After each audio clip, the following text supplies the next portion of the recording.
That's why I made this in a question answer form and with the reference. आप जो बोल रहे वो with reference आपको मिले।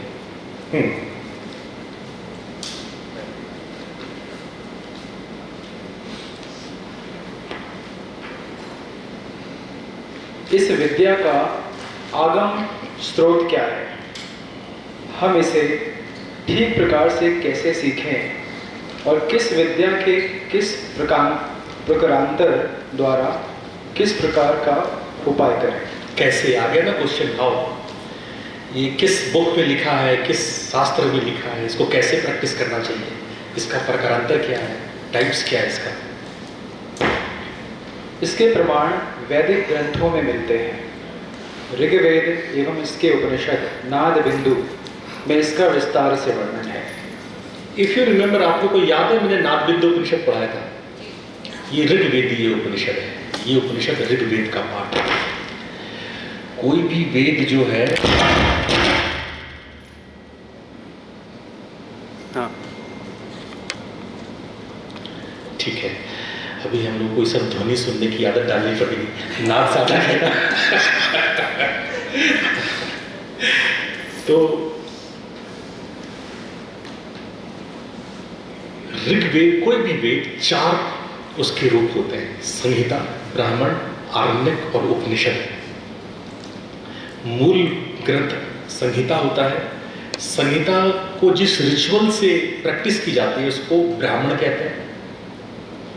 जब उसका चिंतन मनन निधिध्यासन करते हैं तो उसको आरण्यक बोलते हैं।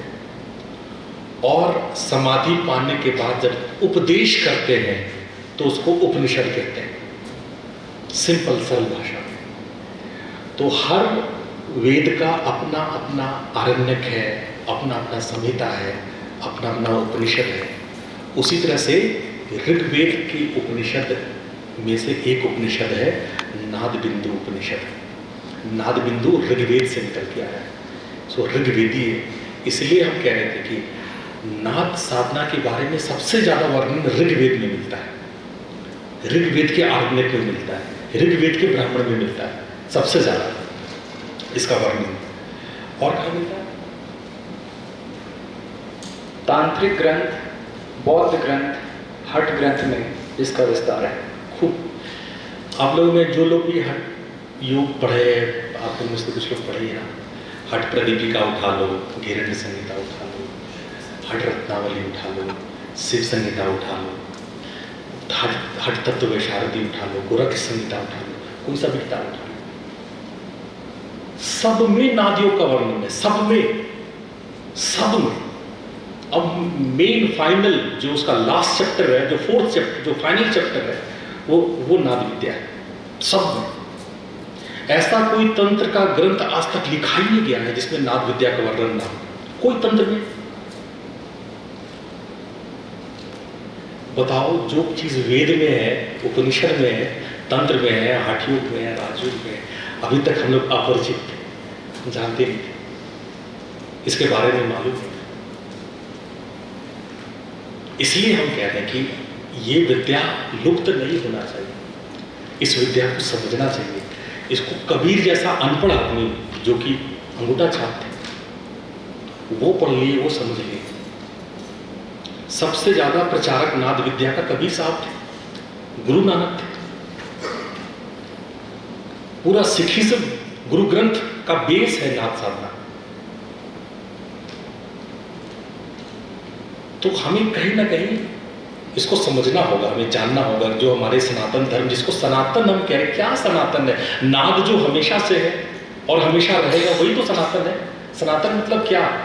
सनातन मतलब अभी पॉलिटिकली कुछ भी लोग उसका अर्थ निकाले, सनातन का मतलब जो हमेशा है, हमेशा रहेगा, जो नित्य है, उसको सनातन कहते हैं। द लिटरल मीनिंग ऑफ सनातन। और क्या है जो हमेशा रहेगा? वाइब्रेशन, आत्मा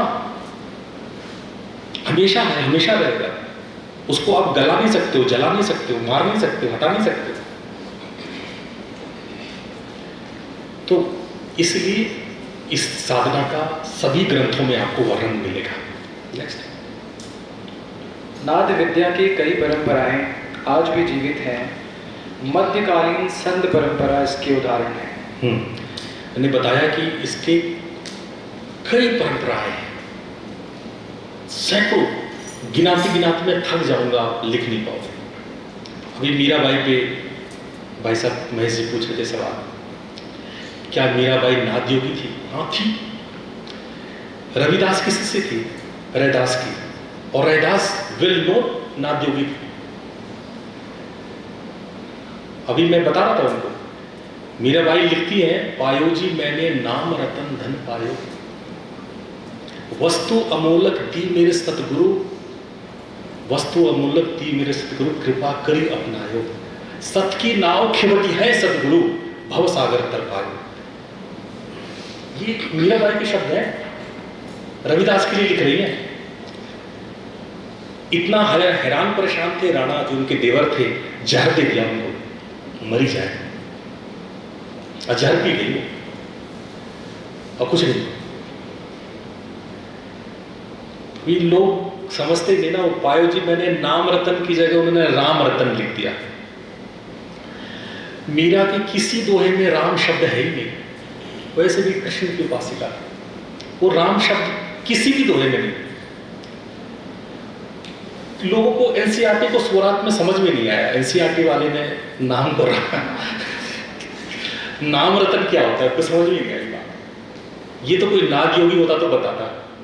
हम लोग साउंड को नाम बोलते हैं, संत मत में साउंड को नाम बोला जाता है, दीक्षा को नामदान बोला जाता है। ये बात समझ में नहीं आई, लोगों ने राम उसको प्रेजेंट कर दिया, और राम की बात ही नहीं थी। संदेह तो सबसे ज्यादा मुझे तब होता है जब गोस्वामी तुलसीदास जी कहते हैं, राम न सकहूं नाम गुण गाई। ये तुलसीदास का शब्द है। राम भी नाम का गुणगान नहीं कर सकते। वो किस नाम की बात कर रहे हैं? किस नाम की बात कर रहे हैं? तो संत मत में 12वीं से लेकर के 16वीं शताब्दी में संतों ने नाद साधना का बहुत प्रचार प्रसार किया। जो छुपी हुई साधना थी वो प्रकट हुई, लोग बाग जानने लगे, लोगों को मालूम चला, और केवल एक जगह नहीं, पूरे भारत में अलग अलग तेलुगु के, गुजराती, मराठी, यहाँ हर जगह नाद योग के शिष्य निकलने, गुरु निकलते गए, और उन्होंने पूरे भारत में इस प्रथा को एकदम जागृत कर दिया। क्यों? क्योंकि चांसेस था, मंदिर जा नहीं सकते थे, मुगल काल था, बहुत सारा टॉर्चर था, तो ऐसी विद्याएं चाहिए थी जो हम लोग घर में रह के कर सकते हैं, भगवान बिना मूर्ति पूजा के कर सकते हैं। तो संतों ने इसको उजागर कर दिया, अनाउंस कर दिया। तो लोग अपना घर में चुपचाप साधना करते थे, नाम रतन धन पायो मिल जाता था, अपना साधना करके मस्त हो जाते थे, है ना। वो ब्रह्मानंद की लहरी सुनो दिल को लगा प्यारे, धुनी अनहद की होती है, गाना है ना, ब्रह्मानंद का लिखा हुआ, ब्रह्मानंद की लहरी प्रेम रस में भिगोती है। तो कुछ आवाजें हैं जिस पर फोकस करके हम अपने भीतर के आनंद की लहर को उत्पन्न करते हैं। नेक्स्ट, समर्थ गुरु से सीखें, सेवा सत्संग और साधना द्वारा विद्या बनाएं। ये हम पहले भी कई बार ये टर्म यूज किए। 3 चीज है, सत्संग, सेवा और साधना। ये संत मत का मूल मंत्र था। सत्संग का मतलब होता है होश में आना, सत्य का संग होना, झूठ का संग नहीं होना, सत्य का संग। जब सच्चाई पता लगता है, जब सत्य का पता लगता है, when you know the truth, when you search the truth, तो उसको सत्संग कहते हैं। जब कोई आर्ष व्यक्ति, कोई गुरु, कोई समर्थ गुरु जब आपको बताता है कि सत्य क्या है, तो उसको सत्संग कहते हैं। साधना मतलब जो प्रैक्टिस बताते हैं उसको करना चाहिए। सेवा का मतलब होता है व्यवस्था बनाना। सेवा का अर्थ लोग सोच लेते हैं कि गुरुजी का पैर दबाना, कोई नहीं दबाता है पैर। कोई गुरु इतना पागल नहीं है आपसे पैर दबा क्यों कर लेगा गुरु, है ना। गुरु का पैर दबाना से व्यवस्था बनाना सेवा। आप यहाँ पे आए, कुछ लोगों ने व्यवस्था किया होगा, राजीव शर्मा है, प्रतीक है, सब लोग मिलकर व्यवस्था बनाए होंगे, तो ये सेवा कर रहे हैं। ये व्यवस्था बनाते हैं आपके लिए ताकि आप लोग सत्संग सुने, साधना करें। तो व्यवस्था बनाने को सेवा कहते हैं। उस व्यवस्था में, उस मैनेजमेंट में, उस ऑर्गेनाइजेशन में सभी चीजें व्यवस्थित रूप से हो, उसको सेवा कहते हैं। उसको संत मत में सेवा का नाम दिया गया, सेवा टर्म। आप, हम गुरु ग्रंथ को यहाँ कोट कर रहे हैं। आप ये मत समझो कि वो रोटी बना करके खिला दिए, भंडारा करा दिए, वो सेवा है। वो सेवा नहीं है, केवल वही सेवा नहीं है। आप एक व्यवस्था को क्रिएट कर रहे हो, भूखे को खिला रहे हो, जो गर्मी में धूप में थक के उसको पानी पिला रहे हैं। आप एक व्यवस्था क्रिएट कर रहे हो जिसमें लोगों को सुविधा, वो सेवा है। वरना अगर सेवा को हम मदद मान लें, हम अगेन एक लॉजिकल एफर्म आपको देते हैं, अगर सेवा मदद है, जो ज़्यादातर लोग सोचते हैं कि मदद करना, सेवा करना या सेवा भक्ति है, तो बहुत सारे फिलॉसफी खराब हो जाएंगे, बहुत सारे कॉन्ट्रा क्वेश्चंस हो जाएंगे। क्योंकि सेवा मदद नहीं है, हेल्प नहीं है। जब आप मदद करते हो तो एक बेचारा होता है और एक दानी होता है, और जब दानी किसी की मदद करता है, जो समर्थ है वो किसी की मदद करता है, तो कहीं ना कहीं दानी का अस्तित्व जुड़ता है। या अगर वो दानी बहुत डेवलप नहीं है तो उसका अहंकार बढ़ता है। फॉर एग्जाम्पल, कोई बारिश से भीग रहा था, आप उसको छाता लगा दिए और वो आदमी उल्टा आपको गाली देके भगा दिया, how do you feel? Bad. आप एक्सपेक्ट कर रहे थे, अरे कम से कम थैंक यू तो बोल देता।